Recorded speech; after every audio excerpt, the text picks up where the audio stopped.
जब 5 लोग मोहन भागवत जी से अभी हाल में मिलने गए, उसमें मेरे कजिन भी थे, जमीरुद्दीन शाह साहब और कुरैशी साहब से मेरी फोन पर बात हो रही थी। उन्होंने जाके मोहन भागवत जी को यह बताया कि हमें आपसे या हिंदुत्व से या कट्टरवादी हिंदू से ये समस्या है। मुझे ये बात समझ में नहीं आती कि मोहन भागवत जी ने अपनी उनको पर्ची निकाल के क्यों नहीं दी कि भैया सुनो, तुम्हें हमसे ये समस्या है, तो हमें इस देश में कट्टरवादी इस्लामिस्ट ताकतों से ये उग्रवादी ताकतों से अलगाववादी ताकतों से ये समस्या है, तुम अपनी समस्याएं ठीक करो, हम भी अपनी समस्या ठीक करेंगे। हेलो नमस्कार, सत श्री अकाल, अस्सलाम वालेकुम। कैसे हैं जनाब? तो पूरे देश ने दशहरा हर्षोल्लास के साथ बनाया, शांति के साथ बनाया, और इसी बीच मोहन भागवत साहब का एक ट्वीट आया और उनका जो परंपरागत जो उनका एक बयान होता है या भाषण होता है जो वो दशहरे के दिन हर साल देते हैं, आरएसएस के प्रमुख जो भी होते हैं, उनका जो भाषण आया उससे लोगों को परेशानी हो गई। ओवैसी के पेट में मरोड़ हो गई और जुबान में गठिया हो गया। अब हुआ ये कि जो मोहन भागवत साहब ने जो ट्वीट किया, इस पर कुछ डिबेट हुए, मैं वीडियो नहीं बना पाया, जरा व्यस्त था और टीम भी दशहरा में बिजी थी। तो जो मोहन भागवत साहब ने ये ट्वीट किया, इसको जो मैंने टाइम्स नाउ पे इस पे जो मैंने अपना विश्लेषण किया यहां मैं हिंदी में, उसे आप लोगों के सामने शेयर करना चाहता हूं, because times now is English channel. तो साहब आप इसमें देखिए, मोहन भागवत साहब ने बड़ी समझदारी से एक ही ट्वीट में सनातन धर्म का जिक्र किया। उन्होंने ये कहा, ऊपर आप देख रहे हैं, पहले पार्ट में सनातन धर्म आया, दूसरे पार्ट में भारत आया। उनका कुल मिला के कहना यह था कि सनातन धर्म की राह में जो लोग रोड़ा बन रहे हैं, ये वही लोग हैं जो भारत की एकता अखंडता के दुश्मन हैं। ये वही लोग हैं जो देश में अस्थिरता और आतंक फैला रहे हैं, और ये वही लोग हैं जो भारतीय संस्कृति के दुश्मन रहे हैं। पहले भाग में उन्होंने सनातन धर्म का जिक्र किया और दूसरे भाग में उन्होंने भारत का जिक्र किया। साफ साफ इस पे मेरा विश्लेषण यह है कि ये ट्वीट बहुत सोच समझ के बड़ी समझदारी से लिखा गया है। साफ उन्होंने यह बताया है कि सनातन धर्म मतलब भारत मतलब सनातन धर्म। जो लोग सनातन धर्म के दुश्मन हैं वो भारत की एकता अखंडता परंपरा संस्कृति के दुश्मन हैं, और जो लोग भारत की एकता अखंडता और संस्कृति के साथ खड़े हैं वो ही सनातन धर्म के साथ खड़े हैं। इसके अलावा उन्होंने अपने भाषण में आबादी पॉपुलेशन पर अपनी बात रखी। उन्होंने कहा कि अगर एक वर्ग की आबादी बढ़ती रहेगी तो इसमें देश में अस्थिरता, इम्बैलेंस आ सकता है। ये वही बात है जो आज से 6 महीना पहले योगी आदित्यनाथ जी ने कही थी। हो सकता है दोनों की शब्दावली में कोई फर्क हो, लेकिन दोनों का जो अर्थ था वो यही निकल के आता है कि राइज इन मुस्लिम पॉपुलेशन, जबकि मुस्लिम पॉपुलेशन में भी गिरावट आई है पर हिंदुओं में भी आई है। तो जो average rise in Muslim population Muslim का हिंदू से इस देश में ज्यादा है, वो 25 साल बाद, 40 साल बाद, 50 साल बाद हमारी सोसाइटी को, हमारे कल्चर को, हमारे पॉलिटिकल सिनेरियो को किस तरह से इस पे फर्क डालेगा। दोस्तों, अगर मैं उनकी ट्वीट की बात करूं, इस पे विश्लेषण करके बताऊं, इस देश में 3 तरह के वर्ग मुझे लगते हैं।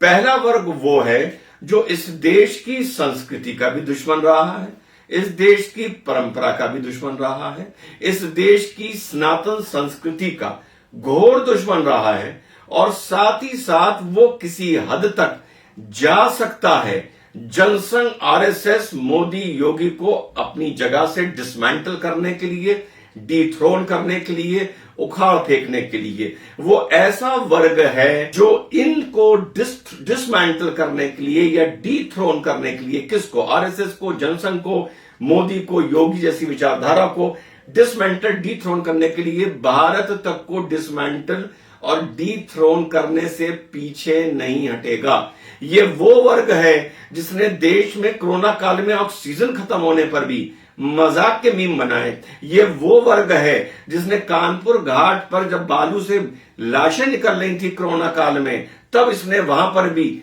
मजे के और मस्ती के मीम बनाए। ये वो वर्ग है जिसको विक्रांत भारत में इंडक्ट किया गया है, made in India aircraft carrier, वहां भी तकलीफ होती है। ये वो वर्ग है जो भारत में चीते जो लाए गए, एक नई शुरुआत की गई, एक नई मुहिम की गई, वहां पर भी इसको तकलीफ होती है। ये वो वर्ग है कि अगर खुदा न खास्ता ये पता चले कि 8 में से 4 चीते किसी दिन एकाएक किसी वजह से उन्हें कुछ हो गया या उनको नुकसान हो गया, तो ये वर्ग उन चीतों तक का मजाक उड़ाता नजर आएगा।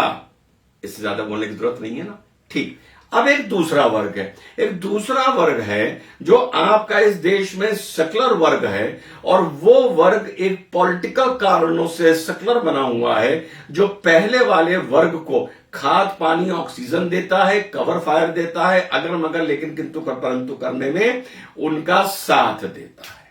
दो वर्ग हो गए, ये दोनों भारत के दुश्मन हो गए। अब एक तीसरा वर्ग है जो इन दोनों को अपना दुश्मन मानता है। वो वर्ग किसी भी कीमत पर इन दोनों को डिसमेंटल करना चाहता है, इन लोगों को डिथ्रोन करना चाहता है, किसी भी कीमत पे नहीं जाता है कि वापस सत्ता में आए, किसी की भी कीमत पे नहीं जाता कि इनकी शहरों में, गलियों में, मोहल्लों में, चौराहों में, सड़कों पर दादागिरी फिर से शुरू हो। और वो इनको डिसमेंटल करने के लिए भी कभी कभी ओवरबोर्ड चला जाता है, अति उत्साहित रहता है, इन्फैचुएटेड हो जाता है, और कभी कभी वो भी अपनी मुहिम में गलतियां कर बैठता है जो ऊपर के दो वर्गों को मौका दे देती हैं मातम करने का, सीना पीटने का, पूरी दुनिया के मीडिया को यह बताने का कि भारत में संविधान और लोकतंत्र खतरे में है और इस देश में एक वर्ग विशेष के जेनोसाइड की तैयारी हो रही है। तो यह तो था उनके ट्वीट पर मेरा विश्लेषण। अब बात आते हैं जो उन्होंने आबादी की बात करी, इस पर मैं कई वीडियो बना चुका हूं, लेकिन ओवैसी साहब के पेट में जब मरोड़ हुई और जुबान में गठिया हुई तो ओवैसी साहब ने इसमें यह बोला कि अगर मोहन भागवत साहब ये बोलते हैं कि सबका डीएनए अगर एक है तो देश की आबादी बढ़ने से कैसे इंबैलेंस हो सकता है।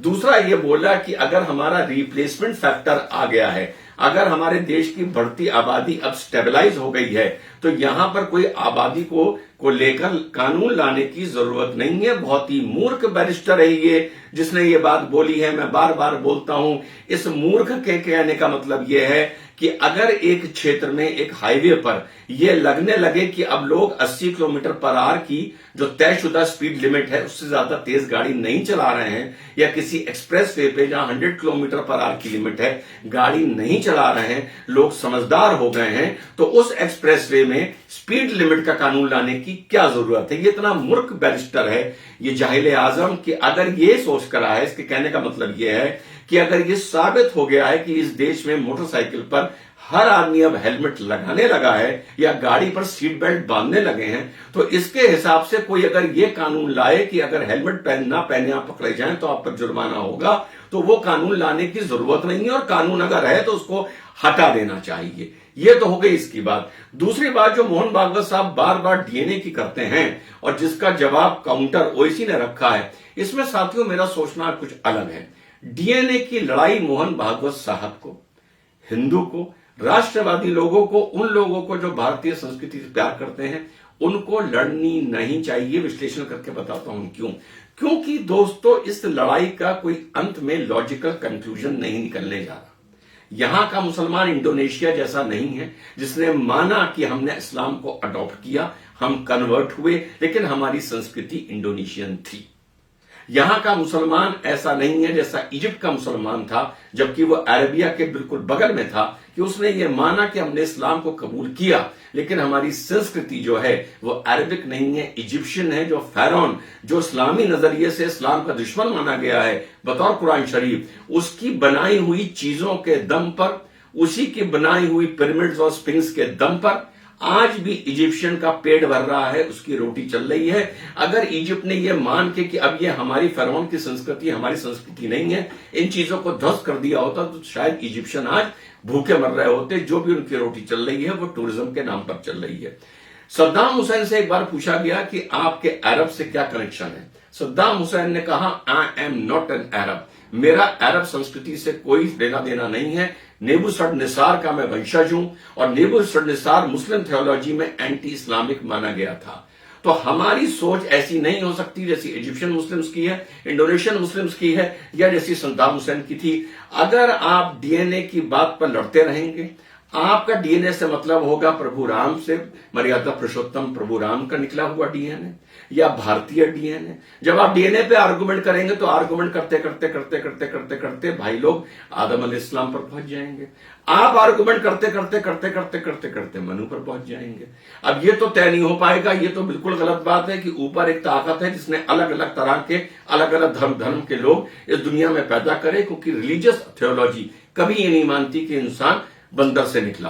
वो हमेशा ये मानती है वानर से निकला। वो हमेशा ये मानती है कि हमको तैयार करके इस धरती पर, पृथ्वी पर उतारा गया। जितने भी आप थियोलॉजी उठा के देख लें, पर्शियन देख लें, पारसी देख लें, कन्फ्यूजन देख लें, सनातन देख लें, इस्लामिक देख लें, कोई भी देख लें, तो इसका अंत कहां होगा? इसका अंत होगा कि भाई लोग आर्ग्यू करते करते करते करते आदम इस्लाम तक चले जाएंगे।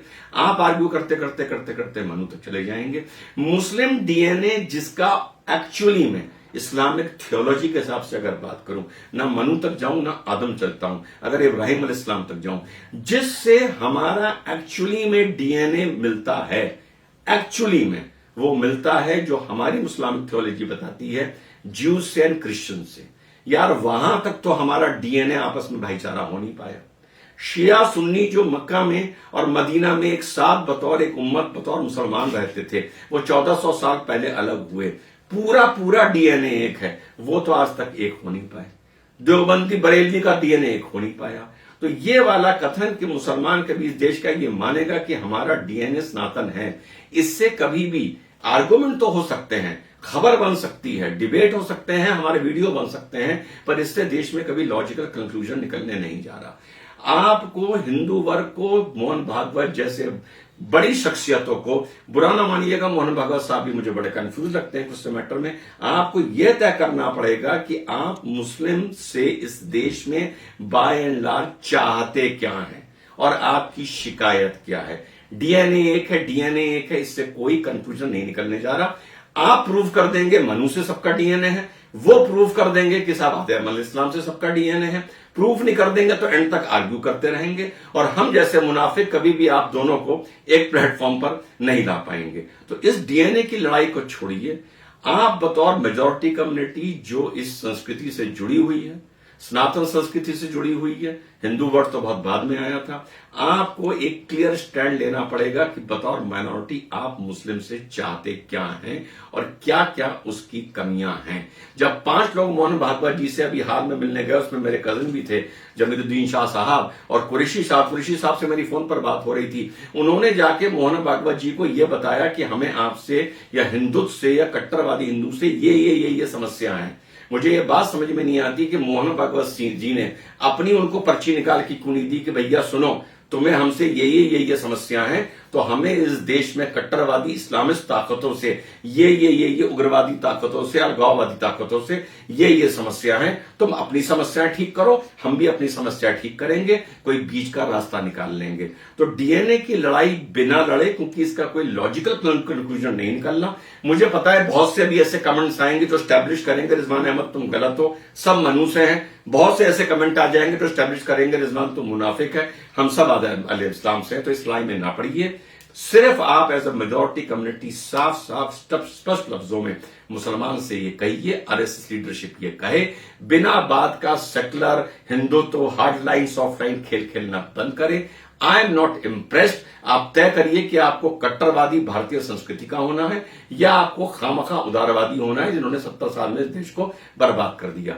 आप as a majority community minority को, मुस्लिम को ये बताइए कि हम तुमसे ये चाहते हैं। जब तक तुम हमें ये नहीं दोगे, हम तुम्हें ना इस संस्कृति का मानेंगे ना अपना मानेंगे। जो समझ में आए कर लो। तुम भी अगर अड़े हो तो फिर हम भी अड़े हैं।